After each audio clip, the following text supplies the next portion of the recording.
चलिए, तो 9.1 जो प्रश्न वाली है उसमें से 6 प्रश्न अपन ने देख लिए।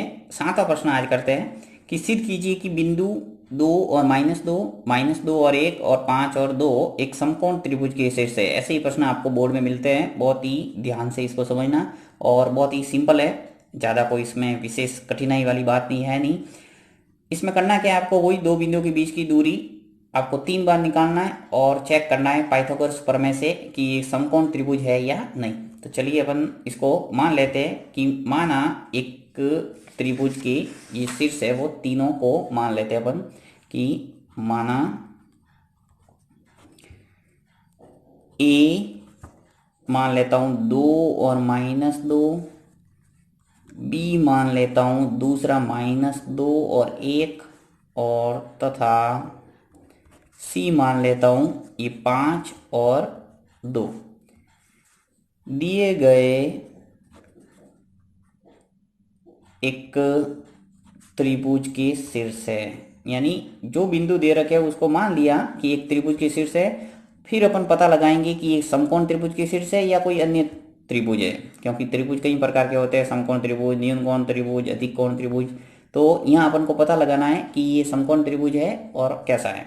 तो चलिए यहाँ पे ABC मान लिया अपन ने कि माना एक त्रिभुज के शीर्ष है।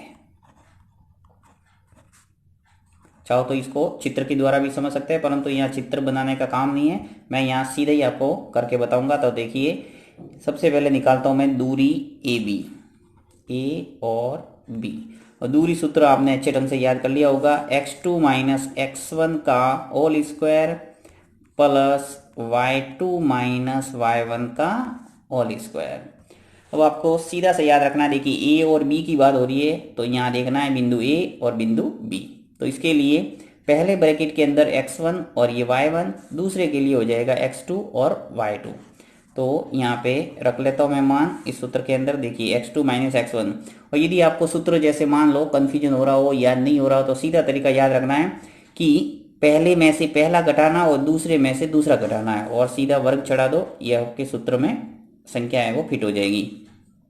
तो यहाँ पे मैं लिख लेता हूँ, देखिए दूसरा क्या है -2, ये लिख लिया मैंने। फिर माइनस करना है x1 यानी ये 2, और ऊपर घात 2 यानी x2 - x1 हो गया।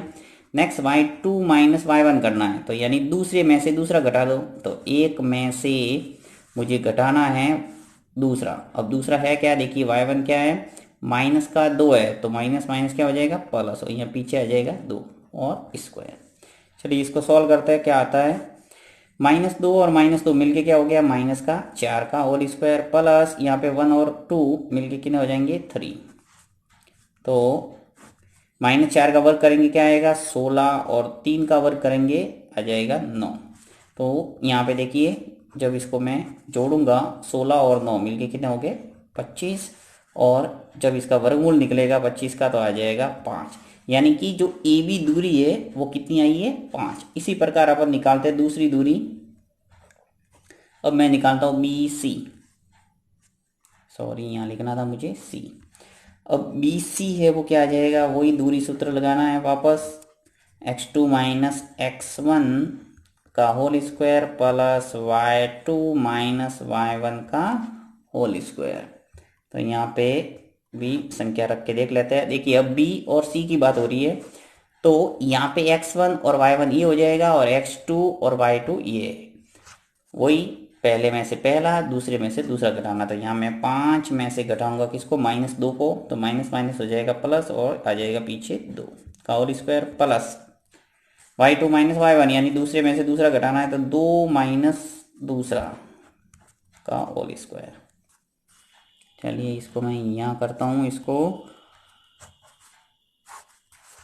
5 और 2 मिलके कितने हो गए, 7, 7 का होल स्क्वायर, प्लस 2 में से 1 गया तो क्या बचा, 1 और स्क्वायर।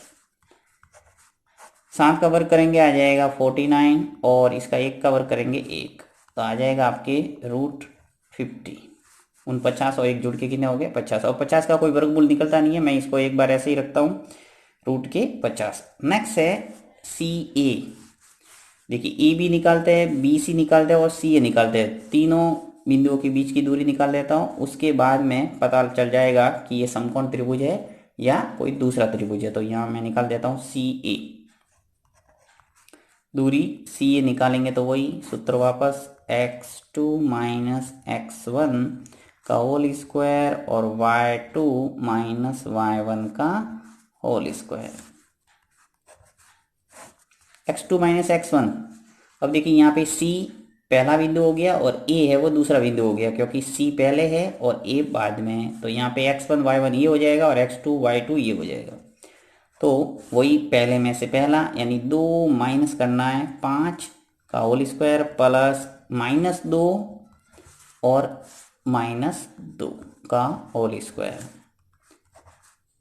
सॉल्व करो इसको, 2 में से 5 गया, क्या बचा माइनस का 3 का होल स्क्वायर, -2 और -2 मिलके क्या हो गया माइनस का 4 का होल स्क्वायर। किसी भी माइनस वाली संख्या का वर्ग करते हैं तो प्लस हो जाता है, ये 9 और 4 का वर्ग करेंगे आ जाएगा 16। 9 और 16 मिलके कितने हो गए 25 और 25 का वर्गमूल निकालेंगे आ जाएगा 5। अब देखिए सॉरी यहाँ पे वापस रूट रह जाए, रूट रहेगा क्योंकि 25 का वर्गमूल निकालेंगे क्या आ जाएगा 5। अब देखिए यहाँ पे आपके ए बी बी सी और सी ए आपने निकाल दिया। अब आपको एक विशेषता नजर आ रही है, देखिए कि यदि यदि ए बी का वर्ग करूं और सी ए का वर्ग करूं, ये दोनों का वर्ग है वो क्या आ रहा है, देखिए ए बी मेरे पास कितना है 5, तो यहाँ मैं 5 का वर्ग कर देता हूँ। फिर सी ए मेरे पास कितना है 5 और 5 का वर्ग कर दिया, तो 5 का वर्ग कितना आएगा 25 और 5 का वर्ग वापस 25 और कितने हो गए 50। इसी प्रकार तथा मैं इसका वर्ग करूं, यदि जो BC है इसका वर्ग करें तो BC का वर्ग क्या हो जाएगा, देखिए BC आपके आ रहा है √50, सॉरी देखिए BC है वो क्या है √50 है, तो यहाँ BC है अपने पास √50, तो BC कितना हो जाएगा BC का वर्ग, यानी इसका भी क्या करना पड़ेगा वर्ग, दोनों साइड में एक तरह से वर्ग कर दिया तो आ जाएगा आपके पास BC बराबर 50। यानी कि जब रूट वाली संख्या के ऊपर घात 2 होती है तो रूट है वो हट जाता है, अंदर की संख्या आ जाएगी आपके 50।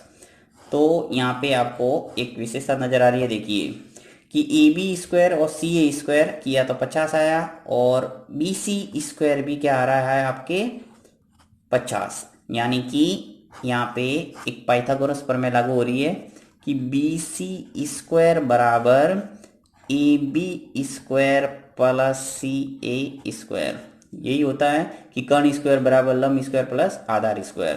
तो पाइथागोरस प्रमेय के विलोम से आप कह सकते हैं कि दिए गए बिंदु है वो क्या है एक समकोण त्रिभुज के शीर्ष है। तो ये आपको लिखना पड़ेगा, लिखेंगे अतः पाइथागोरस प्रमेय से बिंदु एक समकोण के शीर्ष है। आप लंबा भी लिख सकते हैं, मैंने शॉर्ट में लिखा है जगह कम होने की वजह से, आप पूरा लिख लेना कि पाइथागोरस प्रमेय के विलोम से दिए गए बिंदु है वो एक समकोण त्रिभुज के शीर्ष है। अब देखिए इसको थोड़ा समझने के लिए मैं आपको बताता हूँ कि देखिए कैसे हल हुआ ये, कि मान लो ये एक त्रिभुज अपन ने माना था, इस टाइप का ही बनाता हूँ क्योंकि एक समकोण बोला है। तो यहाँ पे आपकी जो विशेषता है वो क्या नजर आ रही है कि जो BC है, BC और ये A, यानी जो AB आपने निकाला है वो क्या आ रहा है 5 और जो AC या CA का है ये भी क्या आ रहा है 5। तो आपके जो BC है वो आ रहा है √50। तो यही आपके समकोण त्रिभुज की विशेषता होती है कि जो आधार है और लंब है उन दोनों का वर्ग होता है वो कर्ण के वर्ग के बराबर होता है पाइथागोरस प्रमेय के अकॉर्डिंग। तो इसी से ये सिद्ध हो रहा है कि इसकी शीर्ष है वो एक पाइथागोरस प्रमेय के अनुसार एक समकोण त्रिभुज की शीर्ष है।